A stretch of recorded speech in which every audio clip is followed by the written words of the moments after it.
आज की कहानी बेहद रोचक और प्रेरणादायक है।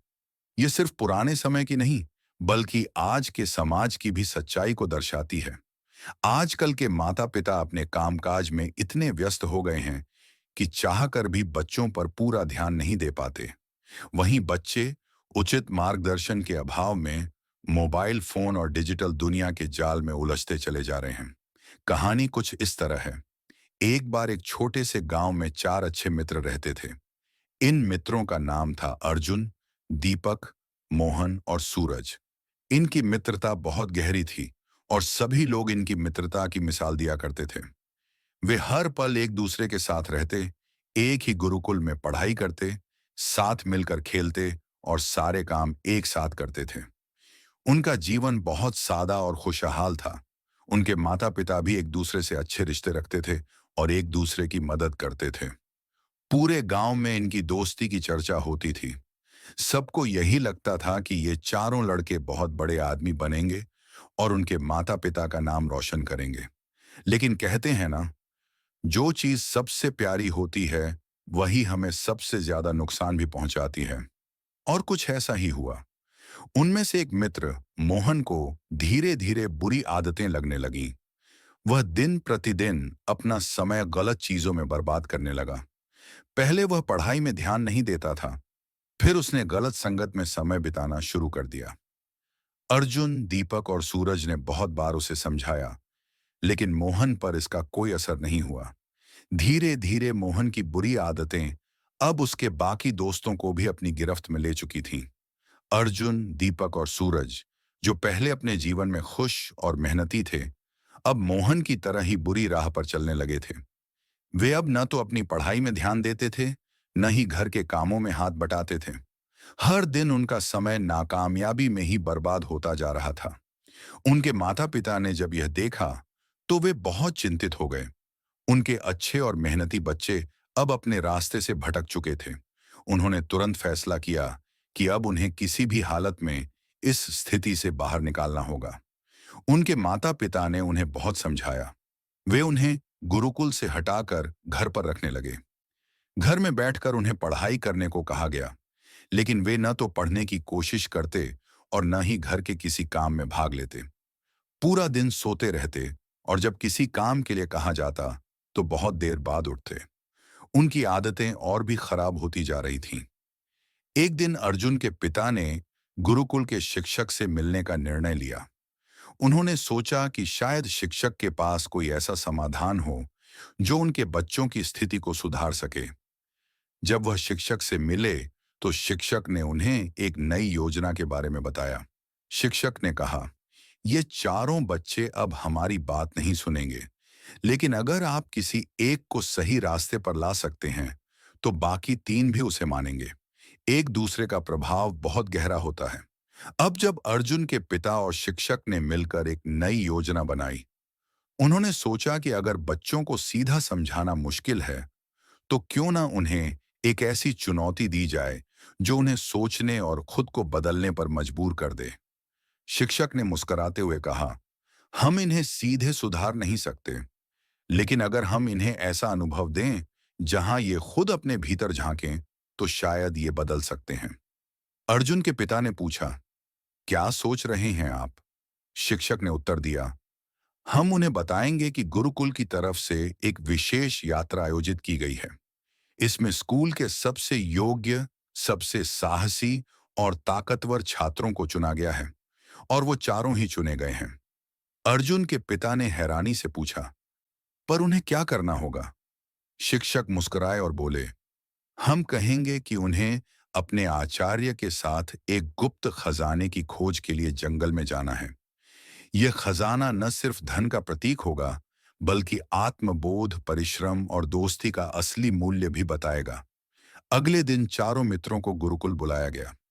वहां शिक्षक ने गंभीर स्वर में कहा, गुरुकुल की ओर से एक गुप्त मिशन है। इसमें चुने गए चार वीर बालकों को एक विशेष खजाने की खोज में जाना है। और वह चार वीर तुम लोग हो, अर्जुन, सूरज, दीपक और मोहन। चारों मित्र पहले तो हैरान हुए, फिर मोहन बोला, खजाना? जंगल में? ये तो मजेदार लगेगा। दीपक हंसते हुए बोला, चलो कुछ तो नया करने को मिलेगा। वैसे भी यहां तो अब बोरियत ही है। अर्जुन और सूरज ने एक दूसरे की ओर देखा और सिर हिला दिया। शिक्षक बोले, इस यात्रा में तुम्हारे साथ मैं भी चलूंगा, लेकिन मार्गदर्शन सिर्फ तब दूंगा जब तुम खुद से प्रयास करोगे। जंगल खतरनाक है, पर तुम चारों योग्य हो। एक शर्त है, तुम्हें एक दूसरे की मदद करते हुए यह यात्रा पूरी करनी होगी। अकेले कोई नहीं जीत सकता। चारों ने इस प्रस्ताव को स्वीकार किया और अगले ही दिन यात्रा पर निकल पड़े। चारों मित्र, अर्जुन, सूरज, दीपक और मोहन, अपने आचार्य के साथ जंगल की ओर निकल पड़े।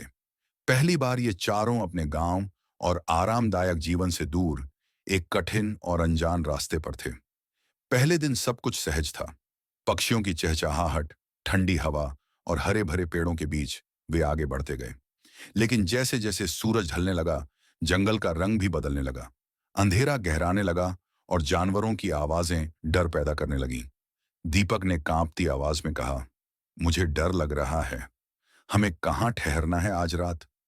चारों मित्र एक पेड़ के नीचे ठहरे। आग जलाने के लिए लकड़ियां चाहिए थीं। अर्जुन ने सबसे पहले पहल की। चलो, हम चारों मिलकर लकड़ी इकट्ठी करते हैं। अकेले कुछ नहीं होगा। धीरे धीरे बाकी सब भी तैयार हो गए, यहां तक कि मोहन भी। पहली बार उसने भी बिना नाक भौं सिकोड़े काम किया। रात हुई। सबने आग के पास बैठकर भोजन किया और आचार्य से पूछा, गुरुजी, क्या हमें खजाना मिलेगा?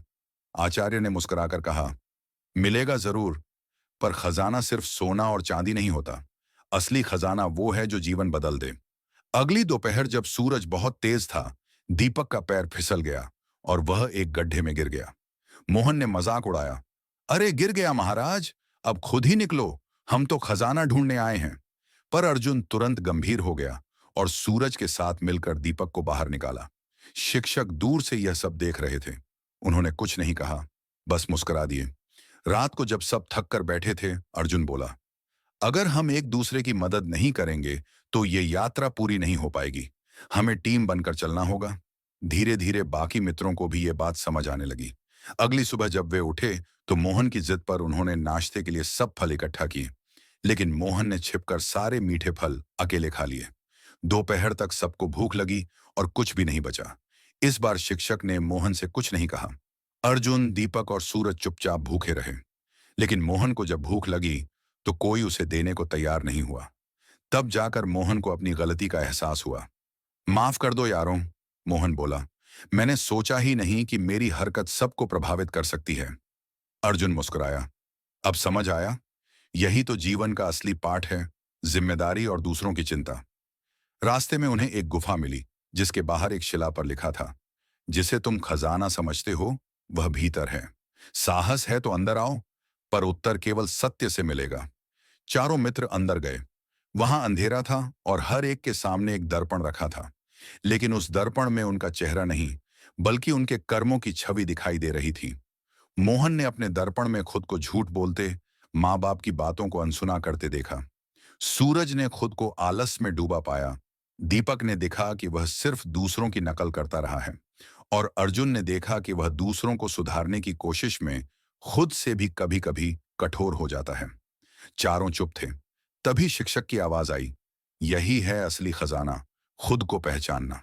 जिसने ये देख लिया वही जीवन की राह समझ गया, वह नहीं। चारों मित्र बाहर आए। उनके चेहरों पर गंभीरता थी, लेकिन आंखों में समझदारी। अब वे वही बच्चे नहीं थे जो बगावत और मस्ती में डूबे थे।